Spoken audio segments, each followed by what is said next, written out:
Let's get more now. We are joined by James Alexander Cameron. He is a medieval architectural historian, and he's joining us from London this morning. Welcome to you. Tell us a little bit more about the artwork that was held in the Notre Dame Cathedral. Well, of course, the main architecture, the main treasure of it is the building itself, an early Gothic cathedral built in the mid-12th century and then extensively built upon and improved in the 13th century. Also, the stained glass windows, some of which date to the time when the building was built, and the windows in the 13th century, and famously the crown of thorns, which was brought from Constantinople by Louis IX in 1238, and was the thing that caused him to have the Sainte-Chapelle built, which is a chapel nearby Notre Dame. But as far as I'm aware, a lot of the smaller relics and that were retrieved from the building while the fire was raging on the roof.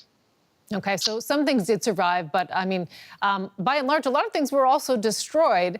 You know, at this point, can we even begin to measure or contextualize the architectural loss of the Notre Dame fire? What is your assessment? I think you have to be, when you're thinking about architecture as this, really understand the difference between a ceiling and a roof. The fire last night seemed to be, I assume it'll be an electrical fault, that starts in the crossing of the main roof, underneath the spiralette that we call flesh, that's basically built into the roof structure. Now, the thing is, when you look up inside the cathedral, you're not looking at the roof. You're looking at the stone vaulting. This is solid stone cross vaults.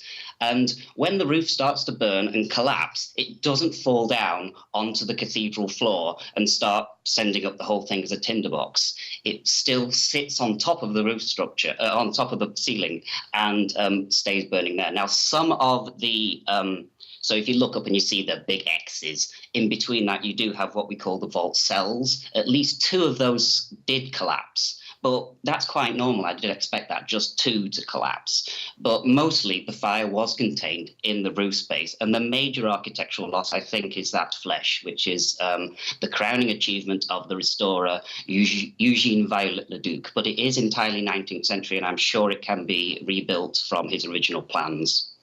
Okay, so a hopeful assessment there. You know, one that is most certainly going to cost money, this rebuilding effort that people are already talking about, you know, just one day after here. Tell us a little bit more about how difficult you think it will be, though, to reconstruct Notre Dame. Well, I mean, you have to remember that cathedrals in France have been through a lot worse than this. Reims in 1914 definitely had its entire roof burnt off. Soissons in the Battle of the Arne in 1917, that actually had two whole nave bays completely destroyed by artillery bombardment, all rebuilt. I think what they'll have to do, and I think that the money, if it had been a lesser-known cathedral that's equally architecturally important and beautiful, like Laon or Soissons or Noyon, I think it would be harder to assess to get money. But when you've got such massive cultural significance as Notre Dame, I think, you know, they will certainly have to build a very different roof. I mean, the roof that they built at Reims, you can't see it, obviously, but it's all concrete now. It's a very lightweight concrete, and obviously they won't want pitch-covered wood holding up the roof structure again. But remember also, Notre Dame went through the reign of terror and stuff when people were turning it into a temple to wisdom, and so much of it was 19th century anyway. So it's been rebuilt so many times. So I am, although it's a terrible disaster, I really do have empathy for people in Paris who are just like absolutely shocked, particularly by seeing the spiralette fall down at about last night. But yeah, I think.